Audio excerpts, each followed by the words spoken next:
সংযুক্ত আরব আমিরাতের শারজায় উৎসব মুখর পরিবেশে পর্দা উঠেছে প্রবাসীদের বহুল প্রতীক্ষিত স্বাধীনতা গোল্ড কাপ ফুটবল টুর্নামেন্ট 2026-এর। মধ্যপ্রাচ্যে বর্তমান পরিস্থিতির মাঝেও ফুটবলের প্রতি প্রবাসীদের ভালোবাসা মাঠ জুড়ে এক অভূতপূর্ব উন্মাদনার সৃষ্টি করেছে। বিজয়ী দলের জন্য বিলাসবহুল মার্সিডিজ বেঞ্জ গাড়ি পুরস্কারের ঘোষণা এই টুর্নামেন্টে যোগ করেছে ভিন্ন মাত্রা। দুবাই থেকে পাঠানো তথ্যে সানিয়া তন্ময়ের রিপোর্ট।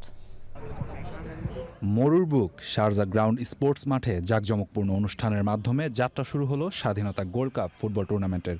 লটারির মাধ্যমে নির্ধারিত উদ্বোধনী ম্যাচে মুখোমুখি হয় দুই শক্তিশালী দল চিটাগাং এফসি এবং বিএফসি সিটি। প্রবাসীর মাটিতে আমরা এই খেলাধুলা করতেছি, আমাদের অনেক ভালো লাগতেছে যে এই কাজের ফাঁকে ফাঁকে আমরা যে খেলাধুলা করতেছি। আর খেলাধুলা করলে মানসিক এবং মন মানসিকতা ভালো থাকে। আর প্রবাসীর মাটিতে এত সুন্দর আয়োজন করার জন্য বাংলাদেশি সবাইকে ধন্যবাদ। শারজার জনপ্রিয় সংগঠন ইউজড স্পেয়ার পার্টস অ্যাসোসিয়েশন আয়োজিত এই টুর্নামেন্টের মূল আকর্ষণ এর রাজকীয় পুরস্কার। বিজয়ী দলের জন্য থাকছে বিশ্বের অন্যতম বিলাসবহুল ব্র্যান্ড মার্সিডিজ বেঞ্জ গাড়ি। এছাড়া রানার আপ দলের জন্য 5,000 দিরহাম নগদ অর্থ। প্রবাসী বাংলাদেশের আমরা সবাই এসে একসাথে এই খেলা উপভোগ করতেছি। আমাদেরকে খুব ভালো লাগতেছে যে আমরা সবাই একত্রিত হয়ে একে প্ল্যাটফর্মে এসে সবাই খেলা দেখতেছি, উপভোগ করতেছি। আমরা চাই এরকম ম্যাচ ধারাবাহিকতা হোক।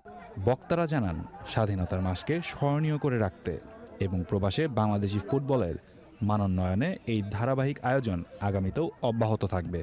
বাংলাদেশের যারা খেলোয়াড়রা বাংলাদেশে খেলে এখানে আসছে, কর্মজীবীর অবস্থায় আছে, যারা বাংলাদেশি খেলা ভালো খেলতো, এদেরকে নিয়ে আমরা সুন্দরভাবে এখানে টুর্নামেন্ট করার এই আয়োজন করেছি।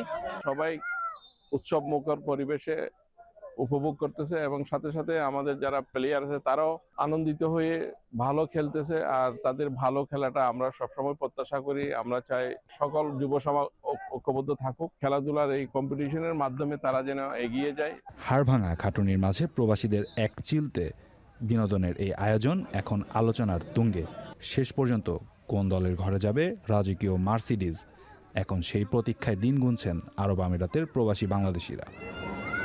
Sania Tanmoy, channel I.